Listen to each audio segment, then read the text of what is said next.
analytical sense that after partition, Sindh was handed over to powerful people.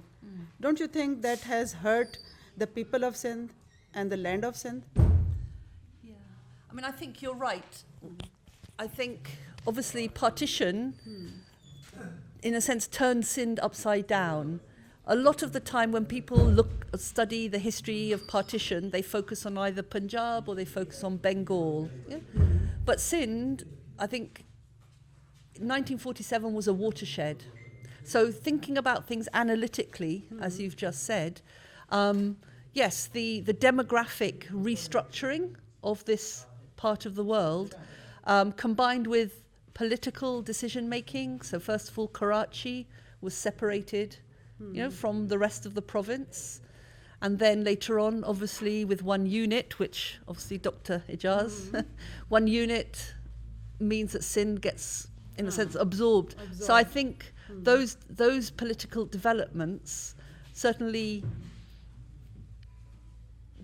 how could we say, affected Sindh's identity, its political identity, very greatly. And I think it's still recovering from that, in a sense. It takes a long time to undo change when it takes place in that way. And now, obviously, in Pakistan, post-1971, Sindh is one of those provinces, that obviously is in tension from time to time with the powerful, centre, which is further north. So I think, there's been, from an analytical perspective, in a way, long-term consequences for Sindh because of how or what happened at partition, certainly. Just tell me, what has hurt more than anything to Sindh province, religious extremism or religious people? As you have written a book about Pirs of Sindh. I must ask you why you were forced to write about the Pirs of Sindh, and what was the role of Pirs in Sindh's history or Sindh's political aspect? So just... Okay. Well, first of all, I suppose nobody forced me to write about Pirs. I did it willingly, yeah. But the reason I was very interested, first of all, to understand why it was that in contemporary Sindh, Pirs still remained a very powerful force, religiously, and also in other ways. In many parts of the world, the role or the institution of the sort of Pir family has declined. As the modern state has risen, these institutions have declined. But if you looked at Sindh, after independence, that wasn't the case. So I decided to go back into the colonial period and try to understand how Pir families here had interacted with the British administration. And the British controlled South Asia with only a small number of people. So they entered into, you could say, collaboration with powerful elites. And as a result of that, these powerful elites, their position in many ways was protected. So in Sindh, obviously you have Waderos, Jagirdars, but also Pir families. And so I chose to look at these Pir families to see this. However, in the process of looking at these Pir families, it became very clear that their survival, their enduring role, had a lot to do with their own flexibility. When an institution is flexible, it stands more chance of surviving. And they were flexible in the sense that they participated in this system of control. Yeah? They took advantage of it to strengthen their position. So as politics developed, they went into politics. So by 1947, famously, in the elections of 46, just before independence, as in the Punjab, you had Pirs in Sindh telling their followers, vote for the Muslim League. Yeah? However, and I'll just say quickly, however, there were episodes during this period, with 100 years or so, when Pirs actually became part of the opposition to the British. So the Khilafat movement, on the one hand, and then you had individual Pirs like the Pir Pagaro with his Hur followers, who in the 1890s and then the 1940s obviously posed a big challenge to law and order. And sometimes it's at times of crisis that you see most clearly how a system works. So that was my interest in studying Pirs. I wasn't looking at them as really, spiritual leaders. I was thinking of them as, elites operating in a particular environment in collaboration with the British. Those people have actually curbed the power or the survival of common persons, and they have made the life of common people very, I think, difficult.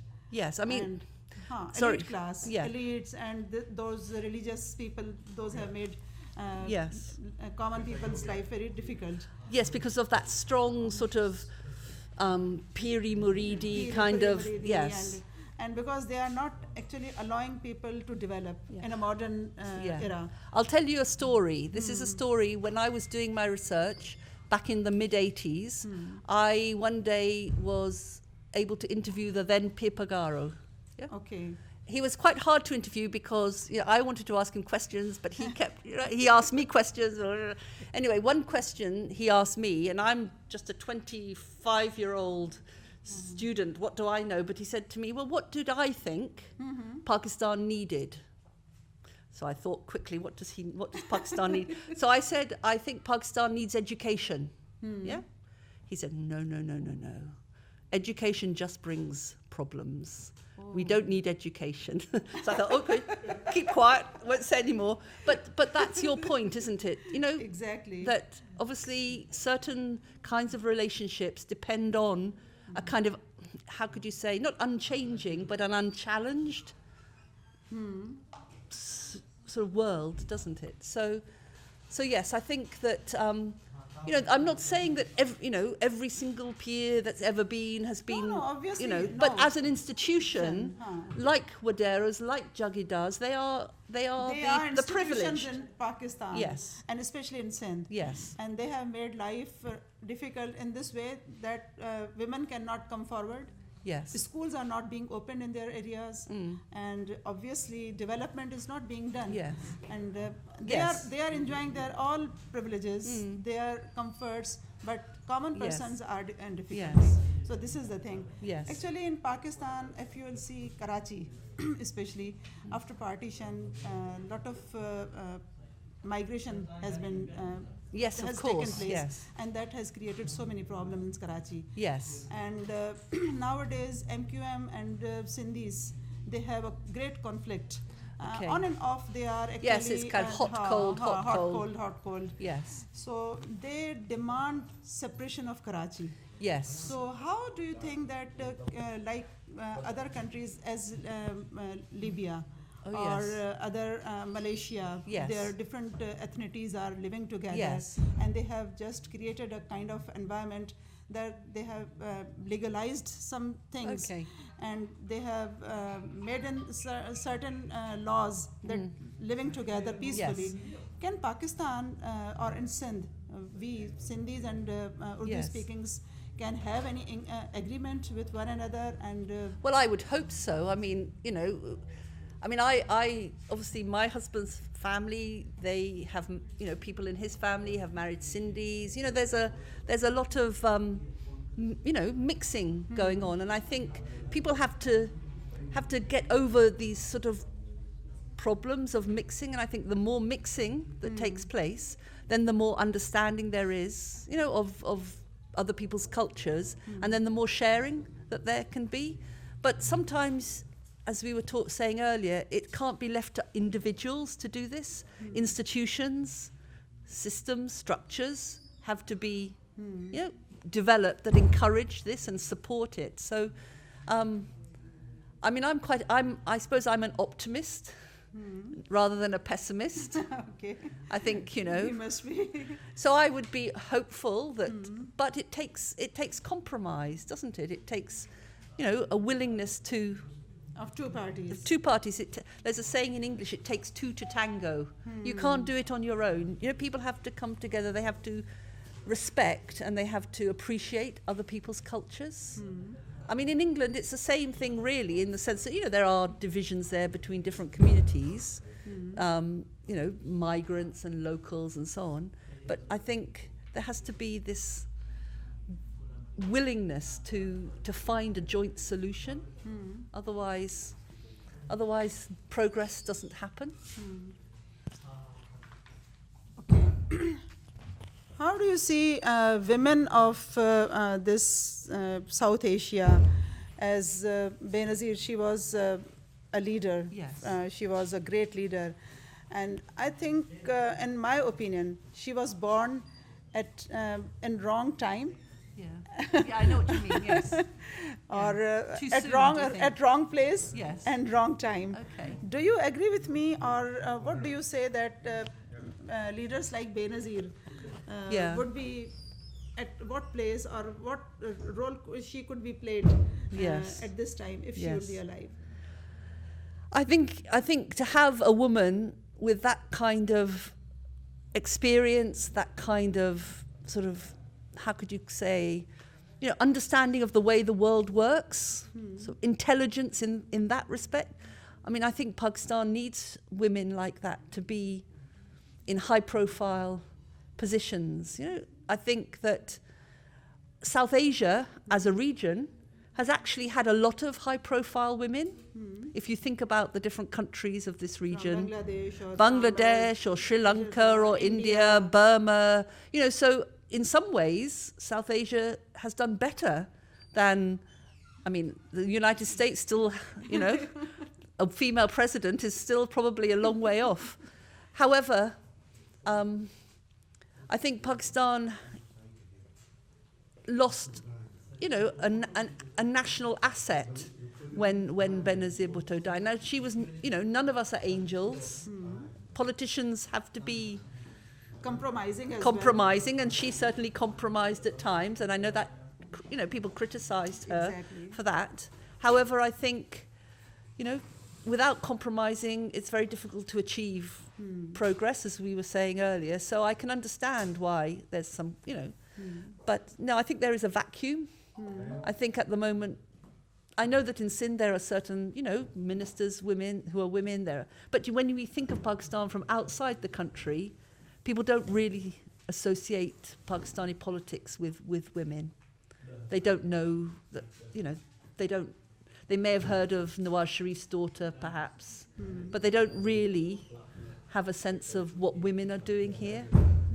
Yeah. Do you think that she will be a successful leader, or she has political intelligence? Or To be very honest, I don't really know. Because I think the issue is, isn't it, that these women who have been high profile in South Asia, they all belong to families with... yes, They haven't done it independently. independently. Now, she fits that mold, but I'm afraid I have no crystal ball. I don't know. I don't know if she's as intelligent, maybe. I don't mean it, but I'm... we can say wise. Yes, as maybe previous, you know, women were. But certainly there is a gap. There's a big gap. Okay, one last question I would Yes. like to ask about British government. After giving us freedom. Oh, here. I don't think they gave you freedom. You won it. Yes? No giving. Won. we won the freedom. Yes. But actually, still we feel that we have not. Yes. Actually, Kashmir issue. Yes. They left between Pakistan and India. That is actually an issue left by British government deliberately, that this land or this region should not maintain peace forever, or it was an accident that this issue was arised. I'm not a believer in conspiracy theories. Yeah, I'm not. Okay. I don't really. Okay. I think that the way that independence took place, it took place so quickly that I think everyone involved, whether it was the British, whether it was the Congress, whether it was the League, they were operating very much in the present tense. They weren't looking as far into the future as they needed to. And I think one of the issues that hadn't been properly thought through was what was going to happen to princely states. Yep. And I think that with Kashmir, it's very, very unfortunate, the way that it turned out, because it's obviously led to decades of hostility between India and Pakistan, but obviously decades of how could you say, suffering for people living there. So I think myself, this is just my view, that this was a kind of casualty of independence and partition, Kashmir. I don't see it as I don't see them sitting in London, thinking, well, in 70 years' time they'll be fighting over this. If only politicians were that clever. But that doesn't mean that I don't think that the British were quite cunning, in their planning, and obviously when they decided to leave, they went, and they really didn't, consider carefully enough what the way in which power was transferred, what that would do on the ground. Yeah. Mm-hmm. So that's my view. Other historians will think differently, perhaps. Pakistani historians may think one way, Indians, British, but I don't believe in conspiracy theories. Okay. Any message for Sindhi people of Sindh, how they can change their future, they can change their economical condition, because nowadays, yes. Being a rich province, yes. we have a lot of resources, yes. but we are living in a very bad condition. Yes. Our people are living below the poverty line. So how we can change our condition? Any suggestion? Gosh, this is so hard. I wish I had a magic wand and then I would just, say the spell and it would all be improved. I think.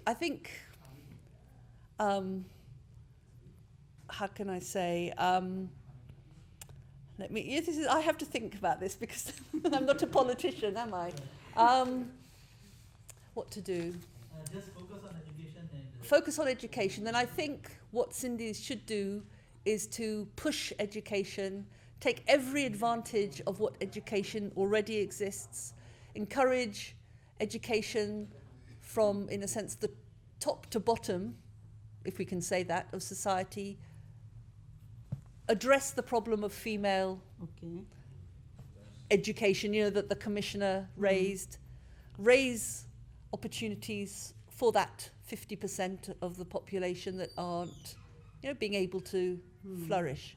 And I think to do this genuinely, it takes effort, it'll take sacrifice, but I think education is, even if people in the past disagreed with me, I think education is crucial, because with education comes knowledge, and there's that famous saying, knowledge is power. I know that sometimes people put it the other way around, but if we have knowledge, if we understand, then we at least have the tools to start to try to challenge. But I think it's going to be a long struggle. Thank you. Few words for Shuja, because he organized this seminar. Shuja, okay. And yes. Would you like to say a few words about Mr. Shuja?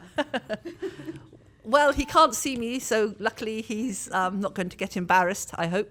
No, I think both Humayun and I are very, I used this word before, very proud of what Shuja's managed to achieve since he returned from the UK, where he did his PhD in my university. I think he's, at least I have the strong impression that he is, operating as a role model for others here, and trying to show in practice what can be done if somebody goes about something in the right way. So as before, I congratulate him on having put this day together and brought people together like you to come. And, I wish him all the best, and hopefully it won't be so long before we see him again. Yeah. One more question. What do you think of Sindhi literature and the translation of your book in Sindhi language? Any message for Sindhi youth? Well, Actually, the book you have written about Pirs, it Yes. was translated in Sindhi. yes, it was. Uh-huh. You see, my problem is that I can't tell you if it's a good translation, if it's an accurate translation. I just have to trust the translator. Yeah? Are you listening, Dr. Jaz? So I'm very pleased that it's in Sindhi. I think that my work, the work of other people who come from the West and do their projects here needs to be in vernacular languages, because what we're trying to do is write the history of these places. But if people here can't read that, then it feels like we're almost exploiting their past and kind of just using it for our own purposes. So no, I'm very grateful to whoever it was, I can't remember now who translated it. I'll be very grateful if any other translations happen in the future. And I hope that, people will enjoy reading my words in Sindhi. So Thank you so much. that's all right. Thank you